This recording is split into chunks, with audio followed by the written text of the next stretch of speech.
All right, so let's go ahead and start jumping into material now for RSM 308. And again, I'm Dr. Aki, and I'll be your instructor throughout the rest of the class. And just wanted to kind of give us a foundation for recreational sport.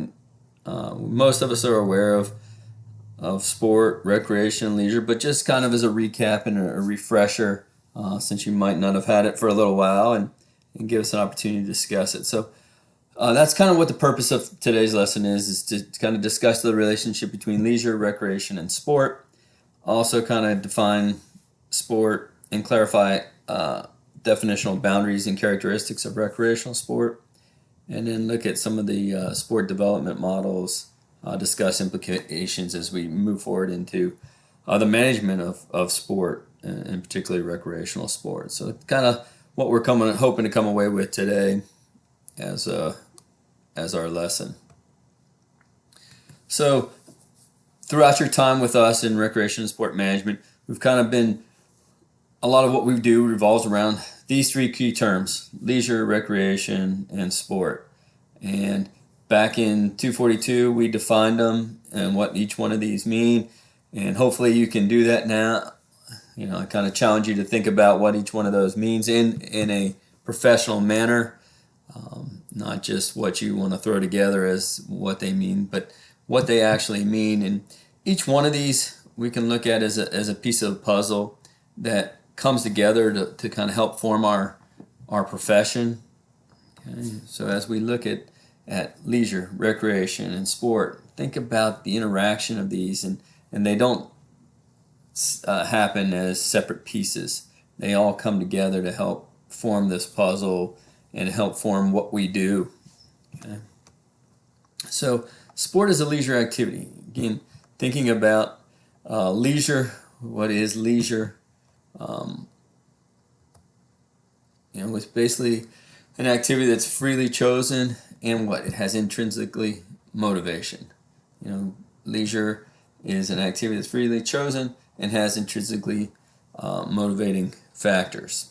Okay, intrinsically rewarding. What does that basically mean? It means that the motivation comes from inside of us. We do it for the sheer pleasure of and an enjoyment that we get from it.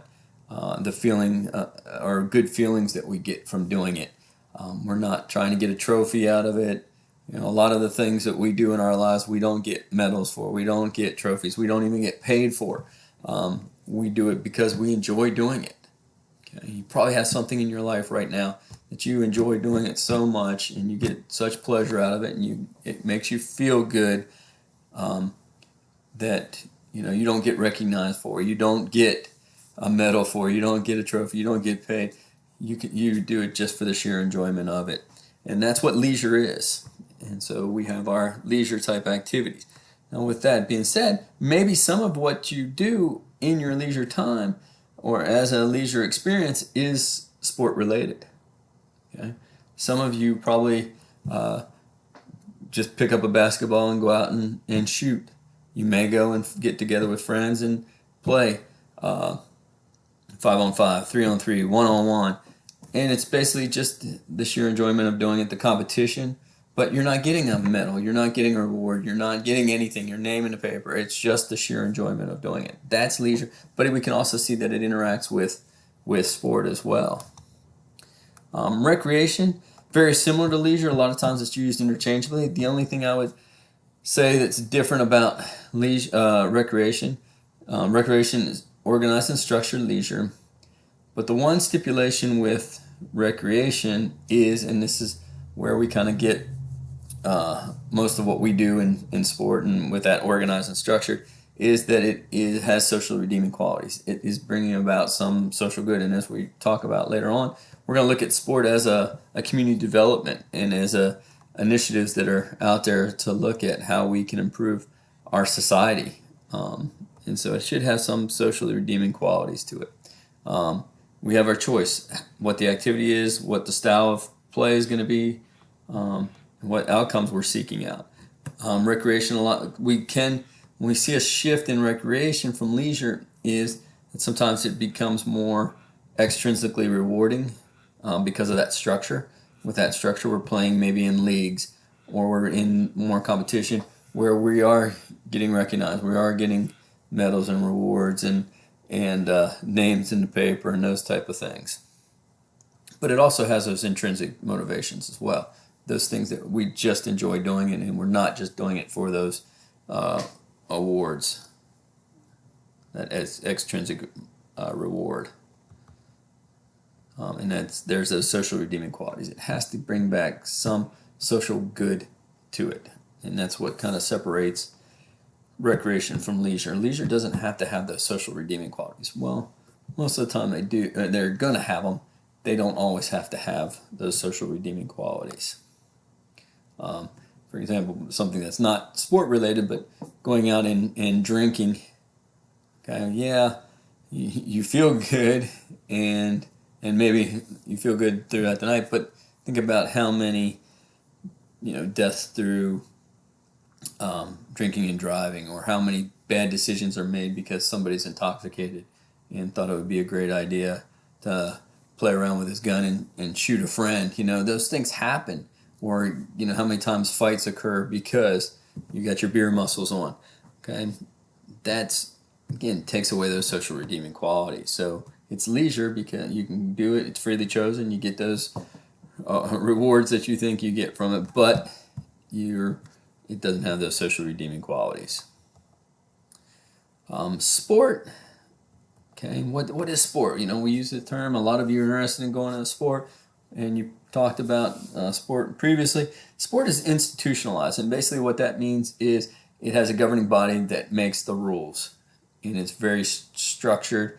And so that's what sport, it has one aspect of it. It also has an aspect of competition. So for it to be looked upon as being a sport, it has to have some type of competition in there. And again, still has those intrinsic rewards. So you see some commonalities throughout. There's intrinsic, extrinsic rewards that are coming from it. We see recreation can be competitive. It just depends upon how we want it. So can leisure.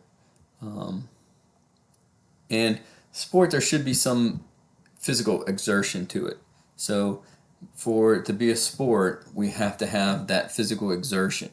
You basically some physical element to the activity to make it sport. So it's institutionalized. It's governed by a body that makes up the rules and policies. It's competitive. It has intrinsic and extrinsic rewards, and it also has that element of physical exertion to it. Okay. Sport is, now one thing we see and we oftentimes hype up on sport is that it's cooperative. What do we always hype up? Teamwork, right? We work together as a team to come to some common goal. So there's some cooperation there. A lot of sports, and again, not all, some are very individualized, but you have to have cooperation, even if you're playing against somebody else, to make sure that you're following the rules and doing those things. So there's a cooperative element to it. Okay, whether it's cooperating as a team or cooperating as individuals competing against each other, there has to be that element of cooperation that goes along with it for that activity to function. It has that competitive aspect to it. Okay, so that makes it kind of interesting because you're cooperating with each other to have this competition, basically, where you're competing against each other, and so that takes that form within those games that we play. Playing sport represents a state of mind or emotion, right? So you get different states of mind while you're participating, right? You have maybe that nervousness before the activity, then you get into the activity or the sport that you're playing, and you get into that groove or flow, that concept of flow, where you and the activity become one, and you lose consciousness of yourself because you're focused so much on the activity that you're doing. Sport allows you that opportunity. Okay, and sometimes those emotions also overwhelm us and take control over us. That referee's bad call, or that you take you don't take too kindly to somebody, the way they bump you or foul you in a basketball game, or the way that they taunt you. There may be that element of emotion that comes out. It may be frustration because you're competing at you're not as good in competing at a higher level, and so sometimes you get frustrated. And so there's also that element of state of mind or emotions that are involved in sport. So what's inherent in sport? One thing that you'll see inherent in all of sport is there's risk, chance, and challenge, right? So every time you take the field, court, whatever you're doing, there's a risk, right? There's risk of injury, there's risk of outcome, there's just that element of risk, and that may oftentimes makes it exciting because you don't know what the outcome is going to be. Okay? Why do we enjoy watching sport? Because we don't know what the outcome is going to be ahead of time, and so we go and watch it. That's what makes the NCAA tournament, basketball tournament, so exciting. You have 64 teams. They all, are competing against each other, one and done. And so a lot of times we see some upsets, and we like that risk, not knowing. The chance, there's crazy things that happen by chance that impact the outcomes of competitions. One player gets hurt, and then that hinders the whole team. Rain, snow, all these things have an impact on what happens within the game. And so there's an element of chance to it. Okay? And also challenge, that competition, and there's a challenge. You've all probably competed in your life where sometimes you competed against somebody that was too easy and it became almost boring, but then you also had it where you were competing against somebody that was way better than you, and so it was frustrating. But what happens when it's really exciting is when you're competing against somebody with equal skills, and then it becomes those opportunities for flow to take place, that ultimate feeling of you and that activity becoming one. So there's that cooperation in competition we talked about, and it kind of creates into that term, I hate this word, cooperation. And basically the idea is that we have to cooperate to compete. Okay, and so that's what sport helps us do. Even though competition with that other team or other individual, we have to cooperate with each other to be successful. And sometimes that's interesting because we think of the Red Sox and Yankees and Alabama and Auburn and some of those teams that really don't like each other, but there has to be that cooperation or the game can't be played. Okay.